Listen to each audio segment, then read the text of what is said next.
फसल के बारे में जानते हैं। फसल क्या है, फसल किससे कहते हैं, फसल से क्या फ़ायदा होता है और फसल से क्या होता है। फसल का अर्थ होता है भोजन, यानी फसल का अर्थ होता है भोजन। भोजन की प्राप्ति के लिए जब एक ही प्रकार के आर्थिक रूप से उपयोगी पौधे को किसी स्थान पर, जैसे कि खेतों में बड़े पैमाने पर लगाए जाते हैं, तो उसे हम फसल कहते हैं।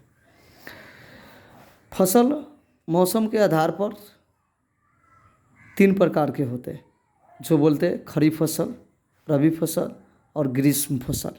यानी मौसम के आधार पर फसल को 3 भागों में बांटा गया है, खरीफ फसल, रबी फसल और ग्रीष्म फसल।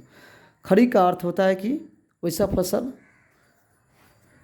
जो वर्षा की ऋतु में लगाई जाती है, उसे हम खरीफ फसल कहते हैं। देखते हैं खरीफ फसल, ऐसी फसल जो वर्षा ऋतु जून से अक्टूबर के बीच में रहती है, लगाई जाती है, उन्हीं फसल को हम लोग खरीफ फसल कहते हैं। जैसे में धान को अर्थ होता है चावल, कपास, सोयाबीन, मक्का। इसके अलावा अन्य सारे जो फसल होते हैं जो वर्षा ऋतु में लगाई जाती है, उन फसल को हम खरीफ फसल कह सकते हैं। अगला है हमारा रबी फसल। रबी फसल क्या है, जो फसल शीत ऋतु, शीत का अर्थ होता है ठंडा मौसम, जहाँ बरसात की मात्रा न के बराबर हो, जो शीत ऋतु ये स्टार्ट होता है अक्टूबर से मार्च के बीच से। जो फसल जो शीत ऋतु में लगाई जाती है उसे हम रबी फसल कहते हैं।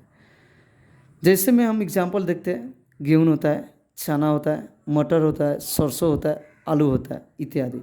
ये सारा हमारा खरीफ फसल के होता है।